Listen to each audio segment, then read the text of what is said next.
Okay, good morning, dear students. So now let us start lecture number 14 of physics, class plus 2.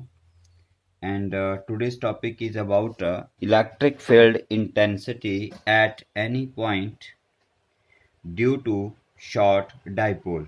ठीक है, तो इससे पहले हम लोगों ने दो कॉन्सेप्ट पढ़े हैं, electric field on axial line and electric field on equatorial line of short electric dipole. तो मैं उन दोनों के यहाँ पर फॉर्मूले लिखूंगा। Electric field on axial line for short electric dipole formula आपने निकाला था 2p upon 4 pi epsilon not r cube, and electric field on equatorial line का आपने निकाला था p upon 4 pi epsilon not r cube. Okay, lecture number 12 और 13 में ये दोनों एक्सप्रेशन हमने ड्राइव किए हैं, तो आज हम इन दोनों एक्सप्रेशन का यहाँ पर यूज़ करेंगे। तो अब हमारा जो क्वेश्चन है वो कुछ इस तरह से होगा कि जो हमारा ऑब्जर्वेशन पॉइंट है जहाँ हमने electric field intensity find out करनी है, वो पॉइंट हमारा ना तो एक्सियल लाइन पर लाई करता है और ना ही इक्वेटोरियल लाइन पर लाई करता है। So let me draw the diagram. Okay, so let this is a minus q and plus q charge of the electric dipole. Minus q charge at point A and plus q charge at point B, and let this is the center of a dipole O. And let this is your point, observation point P, where electric field intensity is to be calculated, and let its distance from the center is R. Okay. So you will write all these things, सब कुछ लिखना है आपने ये, और notes जो हैं मेरे जो ग्रुप में पढ़ते हैं उसमें ये सब मिल भी जाता है, और rest of the students book भी फॉलो कर सकते हैं। सो अब इलेक्ट्रिक डाइपोल मोमेंट, ये पॉजिटिव नेगेटिव क्यू चार्ज और ये positive q charge, electric dipole moment p जो होती है वो आपको पता है, electric dipole moment P is equal to q into 2L होगी, और वेक्टर फॉर्म में ये P vector is equal to q into 2L हो जाएगा। तो यहाँ पर जो इसकी डायरेक्शन है वो नेगेटिव टू पॉजिटिव चार्ज होती है, सब जगह नेगेटिव टू पॉजिटिव होती है, तो यहाँ पर ये आपकी ये हो जाएगी इलेक्ट्रिक डाइपोल मोमेंट की डायरेक्शन P वेक्टर। ठीक है, A to B, negative to positive charge, and let this is your vector R, हम इसको वेक्टर मान लेते हैं पॉइंट O को ओरिजिन पर रखकर। तो P और R के बीच में जो एंगल है, let us suppose that angle is theta. Okay, so what we do here, अब जो हमारा ऑब्जर्वेशन पॉइंट P है वो it is neither on the axial line, ये आपकी एक्सियल लाइन है, ये इस पर भी लाई नहीं करता, और ये आपकी इक्वेटोरियल लाइन होती है जो हम पढ़ चुके हैं, तो ये इस पर भी लाई नहीं करता है। ठीक है, it is somewhere at another position. So हम क्या करेंगे, अब यहाँ पर अपने इस कॉन्सेप्ट को इजी करने के लिए हम अपने वेक्टर P को थीटा के साथ रिजॉल्व कर देंगे रेक्टेंगुलर कंपोनेंट्स में। तो थीटा के साथ मतलब R के साथ रिजॉल्व करना है आपने इसे। सो आपको R वेक्टर जो है आपका, इसका परपेंडिकुलर वेक्टर यहाँ पे बनाना है। ये आ गया आपका यहाँ पर एक और परपेंडिकुलर वेक्टर इस तरह से।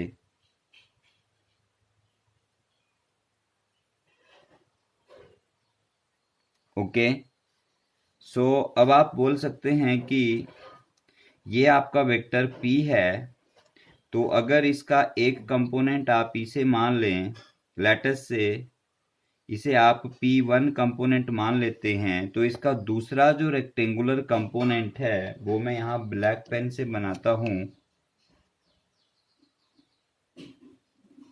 ये वेक्टर P का दूसरा कंपोनेंट हो जाएगा P2। इसे आप P2 वेक्टर कंपोनेंट बोल सकते हैं और ये आपका P1 वेक्टर कंपोनेंट हो गया। आपका जो मैग्नेटिक डाइपोल मोमेंट है उसे हमने दो रेक्टेंगुलर कंपोनेंट्स में रिजॉल्व कर दिया। ठीक है, तो रिजॉल्व करने के बाद P1 जो है उसका जो मैग्नीट्यूड है P1 वेक्टर का, वो आपका थीटा के ऑपोजिट वाली साइड है, तो वो साइन कंपोनेंट होता है। रिजोल्यूशन अच्छे से याद होगी आपको, नहीं है तो रिजोल्यूशन वाला वीडियो देख सकते हैं आप लोग। एंड P2 थीटा के साथ वाला कंपोनेंट है, तो ये कॉस कंपोनेंट होता है, तो ये P ऑफ कॉस थीटा हो गया। ठीक है, दैट मीन्स अब हमारी डाइपोल मोमेंट P जो है P वेक्टर, वो दो कंपोनेंट्स में डिवाइड हो गई, एक P1 बन गया और एक P2 बन गया। ठीक है, अगर हम इन दोनों को एक साथ रीड करें और उसका नेट रिजल्टेंट निकालें तो वो नेट P का रिजल्टेंट होगा। ठीक है, तो यही रिजोल्यूशन का मीनिंग होता है। तो अब हम क्या करेंगे, देखिए ऐसा करने से हमें क्या फायदा हुआ। अगर आप अपने P2 वेक्टर को सपोज करें, P2 वेक्टर को डाइपोल मोमेंट के P2 वेक्टर को कंसीडर करें, तो आप ये बोल सकते हैं कि पॉइंट P P2 के एक्सियल लाइन पर आ रहा है। It is along the dipole moment, जो डाइपोल मोमेंट का आपका पॉइंट है, डायरेक्शन है, उसी डायरेक्शन को आगे बढ़ाने पर पॉइंट P आपको लाइन पर मिलता है। तो दैट मीन्स कि पॉइंट P जो है आपकी एक्सियल लाइन पर आ रहा है। और अगर आप P1 के रेस्पेक्ट P को देखें, P1 के रेस्पेक्ट, तो ये जो लाइन है ये आपकी डाइपोल मोमेंट के परपेंडिकुलर और सेंटर ऑफ डाइपोल से पास कर रही है। तो पॉइंट P P1 के लिए इक्वेटोरियल पॉइंट की तरह बिहेव कर रहा है। सो यहाँ से हमारे पास जो इंफॉर्मेशन मिलती है उससे आप लोग देख सकते हो कि क्या लिख सकते हो यहाँ पर, since point P is lying at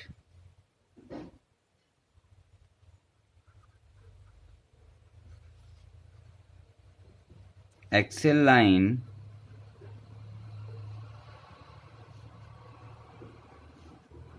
with respect to dipole moment P2. Therefore,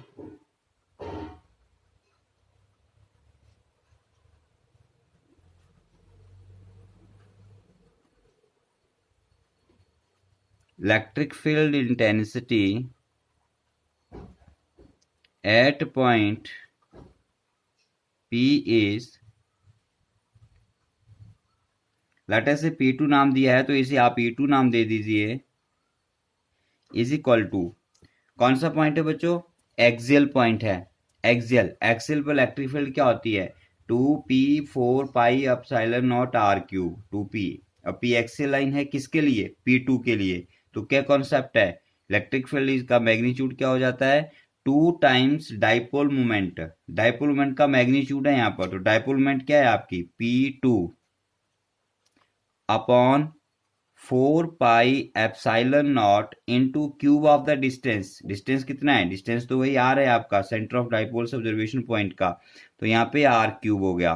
but you can put the value of P2 कितना है, P cos थीटा, तो इस वैल्यू को हम यहाँ रख देते हैं। तो ये क्या बन गया, 2P cos theta upon 4πε0 R cube. इसी तरह से आप लोग जब पॉइंट P को P1 के रिस्पेक्ट देखेंगे तो ये इक्वेटोरियल पॉइंट पर आएगा। सो क्या लिखेंगे आप लोग यहाँ पर, यहाँ पे देख सकते हैं आप लोग क्या लिखा, also point P is lying at equatorial line. Point P equatorial पर लाई करता है, कब, with respect to P1 dipole. P1 और P2 क्या है, P के ही दो कंपोनेंट्स हैं। तो अब अगर P1 को डाइपोल माने तो P आपका इक्वेटोरियल पर आ गया, और इक्वेटोरियल की इलेक्ट्रिक फील्ड क्या होती है, इक्वेटोरियल की इलेक्ट्रिक फील्ड होती है E is equal to dipole upon, तो डाइपोल कितनी है आपकी P1, डाइपोल मोमेंट अपॉन कितनी है P1 upon 4 pi epsilon not cube of the distance, distance आपका आ रही है यहाँ पर भी, ठीक है। सो इसको आप लोग E1 का नाम दे दीजिए, P1 की है तो इसे आप E1 नाम दे दीजिए। बट P1 का वैल्यू कितना है बच्चों, P1 का वैल्यू है P साइन थीटा, कंपोनेंट का वैल्यू जो है यहाँ पर P साइन थीटा है। You put it here P sine theta upon 4 pi epsilon naught are cube. Okay, so ये आपका E1 और E2 का वैल्यू आ गया, ठीक है। अब हम क्या करते हैं, अब इनका रिजल्टेंट निकालना है लेकिन डायरेक्शन भी हमें देखनी पड़ेगी। So let us see here, सबको मालूम है जो आपका एक्सियल लाइन की इलेक्ट्रिक फील्ड होती है वो अलोंग द डाइपोल मोमेंट होती है उसकी डायरेक्शन। तो अगर मैं यहां पर E1 की वैल्यू निकालूं, E2 एक्सियल लाइन पर कौन सी है आपकी बच्चों, एक्सियल लाइन पर E2 है, E2 is on the axial line. तो अगर आप इसे एक्सियल लाइन की डायरेक्शन मान लेते हैं तो ये E2 वेक्टर हो जाएगी आपकी यहाँ पर, कोई डाउट इसमें, क्योंकि एक्सियल लाइन पर जो इलेक्ट्रिक फील्ड है वो अलोंग द डाइपोल होती है, ठीक हो गया। तो ये हो गया आपका E2 वेक्टर, ठीक है। दूसरी ओर जब आप E1 की डायरेक्शन बनाएंगे तो E1 कौन सी है, E1 है आपकी इक्वेटोरियल पर। इक्वेटोरियल की इलेक्ट्रिक फील्ड की डायरेक्शन याद है आपको पिछले लेक्चर से, क्या होती है, वो होती है parallel to the dipole but in opposite direction, मतलब इसके पैरेलल रहती है डायरेक्शन लेकिन ऑपोजिट होती है। इसका मतलब क्या है कि जो आपके P1 वेक्टर की डायरेक्शन है उसके पैरेलल कहीं पे वेक्टर बनेगा लेकिन उसके ऑपोजिट डायरेक्शन आएगी। तो जिस पॉइंट पर आपने फील्ड निकालनी है उस पर इस डाइपोल मोमेंट का पैरेलल बनाएंगे आप। तो ये मेरा पैरेलल बन गया और ये मेरी डायरेक्शन E1 आ गई। आ रही बात समझ में, पॉइंट समझ आ रहा है कि नहीं आ रहा है, पीछे वाले दोनों लेक्चर ध्यान से देखना, वहां पे आपको डाइपोल मोमेंट के कारण इलेक्ट्रिक फील्ड की डायरेक्शन के बारे में पूरा डिटेल में समझाया है। एक बार फिर देख लीजिए, एक्सियल लाइन की इलेक्ट्रिक फील्ड उसी डायरेक्शन में होती है जिस डायरेक्शन में डाइपोल मोमेंट होती है। तो ये ऑब्जर्वेशन पॉइंट है मेरा, तो डाइपोल मोमेंट इसी लाइन के लॉन्ग है तो इलेक्ट्रिक फील्ड भी इसी लाइन के लॉन्ग चली गई। इक्वेटोरियल की इलेक्ट्रिक फील्ड जो है वो इक्वेटोरियल लाइन पर डाइपोल मोमेंट की डायरेक्शन के ऑपोजिट होती है, बिल्कुल एंटी पैरेलल। तो ये E1 इस डायरेक्शन में आ गया, P देखो आपका इधर है और E1 इधर, तो दोनों वेक्टर एक दूसरे के एंटी पैरेलल हैं। साथ में एक बात का और ध्यान रखेंगे यहाँ पर,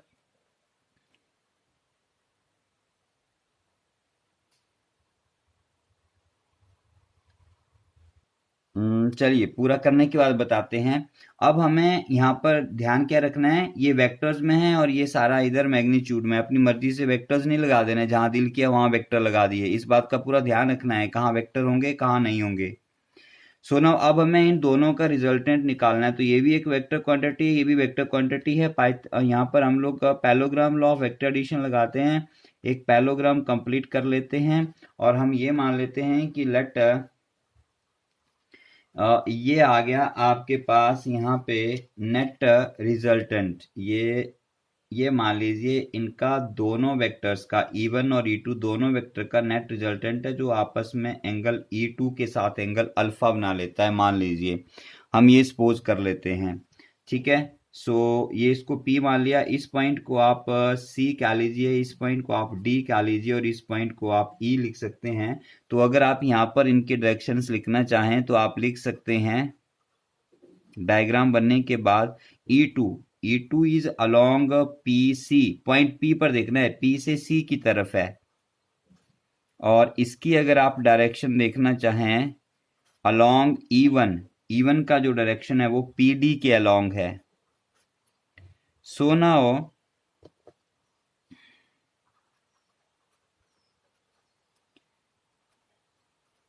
नेट इलेक्ट्रिक फील्ड इंटेंसिटी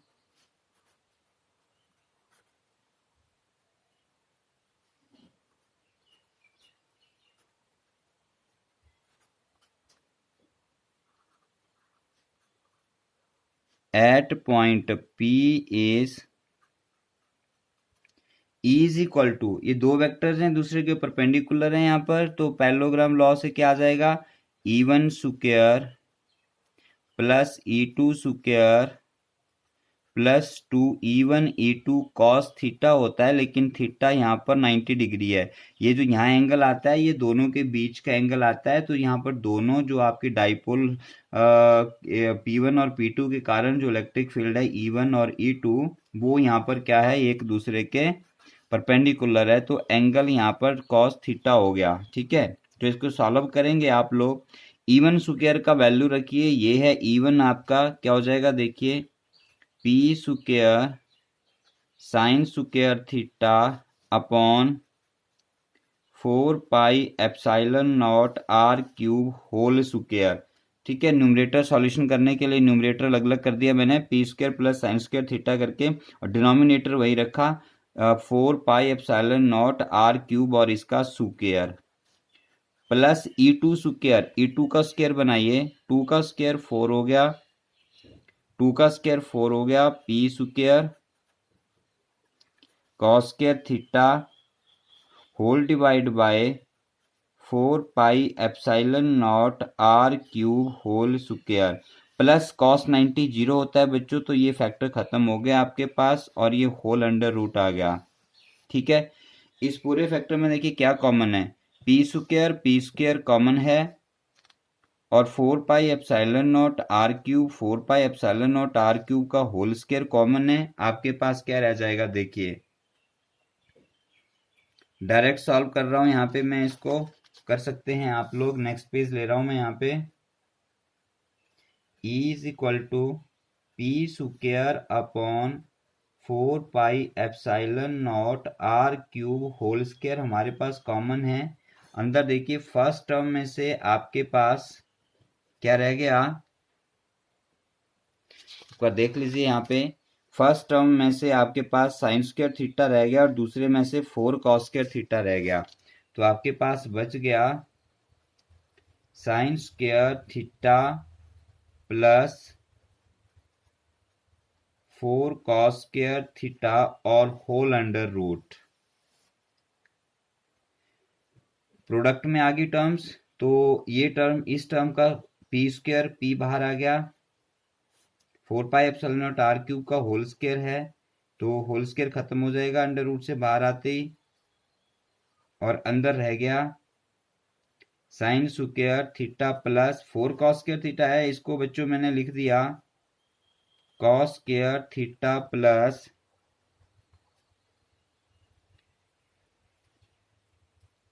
3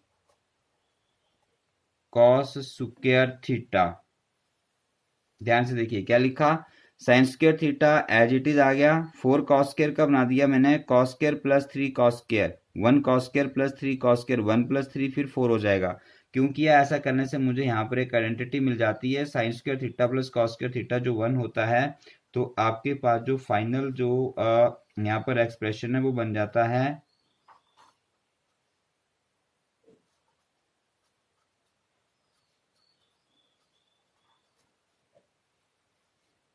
ये देखिए, ये बन गया final expression at any general point neither lying on the equatorial line nor on the axial point, जहां पर P उसकी डाइपोल मोमेंट होगी, R उसका डिस्टेंस होगा सेंटर ऑफ डाइपोल से, और थीटा आपका एंगल होगा किसके बीच में, थीटा आपका एंगल है यहाँ पर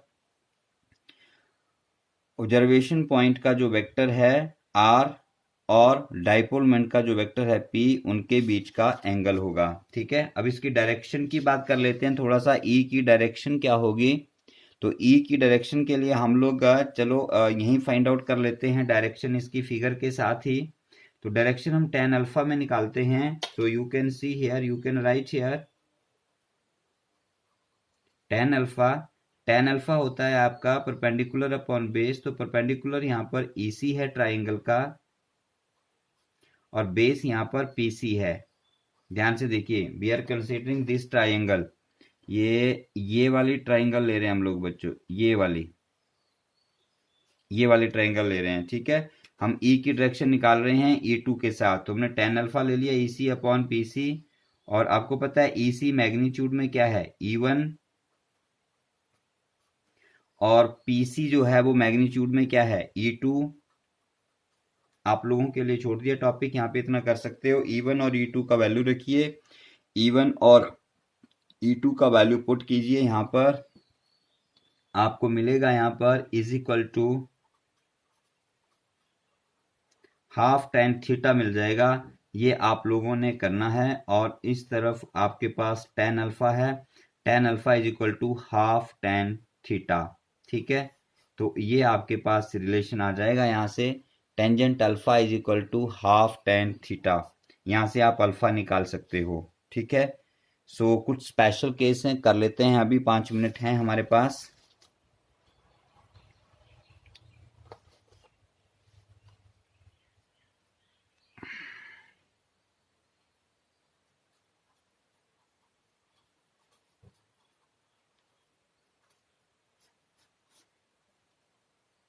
तो ये मैंने यहाँ पे डायरेक्शन भी लिख ली इसकी, tan alpha is equal to half tan theta. और स्पेशल केस में पहला पॉइंट आता है, if P lies on axial line of the dipole. अगर पॉइंट P डाइपोल की एक्सियल लाइन पे लाई करता है तो क्या होगा, देखो ये है आपके पास ओरिजिनल डाइपोल। ठीक है, और ये था आपका पॉइंट P, और ये है इसका एंगल थीटा। अब अगर ये पॉइंट P एक्सियल लाइन पे आ जाता है, यहां जैसे आ जाता है मान लो, तो ये पॉइंट P नीचे की तरफ शिफ्ट हो रहा है इस तरह से, this is shifting like this way downward. तो आपका जो थीटा है वो डिक्रीज होता जाएगा, डिक्रीज होता जाएगा, डिक्रीज होता जाएगा। और ये आपके P वेक्टर की डायरेक्शन है। और जो R पहले आपका ऐसे होता था ऊपर की तरफ, वो जब पॉइंट P आपका यहाँ एक्सेल पर पहुंच गया तो ये R भी आपका P के अलोंग हो जाएगा। और इस केस में आपका theta is equal to 0 degree हो गया। ठीक है, तो आप लिख सकते हो यहाँ पे theta become 0, therefore electric field E क्या बन जाएगी, देखिए E is equal to P upon 4 pi epsilon naught whole under root 1 plus 3 cos square 0 degree. हमने थीटा का वैल्यू 0 रख दिया। ठीक है, so this become E is equal to cos square 0, cos 0 होता है 1, तो 1 स्क्वायर 1 हो गया, 1 प्लस 3 4 हो गया, 4 का अंडर रूट 2 हो गया, और 2 इंटू पी आपका 2p upon 4 pi epsilon naught are cube आ गया। आर क्यूब भी ऐसे यहाँ पर छोड़ेंगे नहीं। तो ये बच्चों वही एक्सप्रेशन है ये एक्सेल पॉइंट का जो हम लोगों ने पहले कंसीडर किया था। ठीक है, and if you will talk about इस डायरेक्शन, तो डायरेक्शन यहाँ से निकलेगी, tan अल्फा की डायरेक्शन क्या हो जाएगी, देखिए tan alpha is equal to half into tangent of theta. Theta कितना है इस केस में, 0 डिग्री। tan 0 0 होता है, तो 0 इंटू हाफ इक्वल टू 0 हो गया। इसका मतलब tan alpha is equal to 0 है, तो अल्फा भी आपका 0 होना चाहिए। ट्रिग्नोमेट्री वाला जो मेरा पार्ट है वीडियो है उसको आप ध्यान से देख लें, वहां पर ये एंगल्स निकालना इजी हो जाएंगे आपको।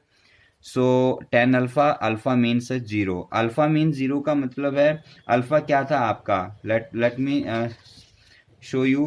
अल्फा आपका E का और R के बीच का एंगल था, E और R के बीच का एंगल, R वेक्टर और E वेक्टर जो नेट इलेक्ट्रिक फील्ड है उसके बीच का एंगल है आपका क्या, अल्फा। तो अल्फा 0 हो गया, मतलब ये R के अलोंग हो गया। अब इस केस में जो R है आपका वो किस तरफ है, that is along the axial line, तो आपका E भी किसके अलोंग होना चाहिए, फिर एक्सियल लाइन के अलोंग होना चाहिए। ध्यान से देखिए यहाँ पर अल्फा 0 हो गया, that is along P vector. ठीक है, अब आता है case number 2, when point P lies on equatorial line. Equatorial line पे चला गया पॉइंट P, ये है इक्वाटोरियल लाइन, यहां पहुंच गया आपका पॉइंट P। तो अब आपका जो R वेक्टर है वो इस तरह से देखो ट्रेवल कर रहा है इधर को, और ये पहुंच गया इक्वाटोरियल पॉइंट पे। तो आपका जो एंगल थीटा है वो कितना हो गया, 90 डिग्री। जब थीटा 90 हो गया तो नेट इलेक्ट्रिक फील्ड इस फॉर्मूले से क्या बन जाएगी, जो यहां पर हमने निकाली है, E इक्वाटोरियल की बात कर रहे हैं, P upon 4 pi epsilon naught are cube under root 1 plus 3 cos square 90 degree. Cos 90 zero होता है, 3 इंटू जीरो खत्म हो गया, 1 रह गया, 1 का अंडर रूट 1 होता है। तो आपके पास इक्वेटोरियल लाइन पर एक्सप्रेशन बच गया। कुछ याद आ रहा है? ये वही एक्सप्रेशन है जहां से हमने शुरू किया था। ठीक है, अब इसकी डायरेक्शन की बात भी कर लेते हैं सेकंड केस की।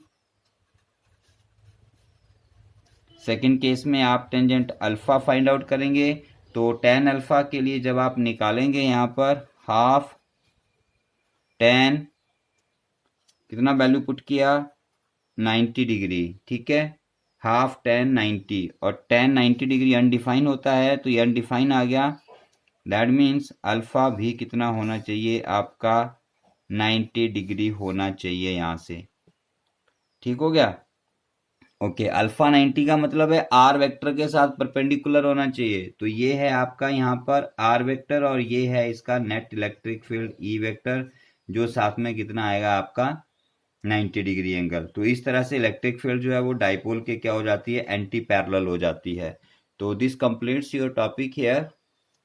सो टाइम हो चुका है अब, तो बड़े ध्यान से इसको कीजिए। और मैं ये जरूर कहूँगा कि आप इस लेक्चर के साथ, it is your lecture number 14, तो आप इसका 12, 13, 14 ये 3 लेक्चर बहुत इंपॉर्टेंट है। कोई ना कोई क्वेश्चन एग्जाम में डेफिनेटली रहता ही रहता है किसी ना किसी सीरीज में। तो ये बहुत ही इंपॉर्टेंट है, और क्वेश्चन भी 4 मार्क्स का आता है। आपका ये जो फर्स्ट यूनिट है एचपी स्टेट बोर्ड के लिए, it is of 7 marks in exam.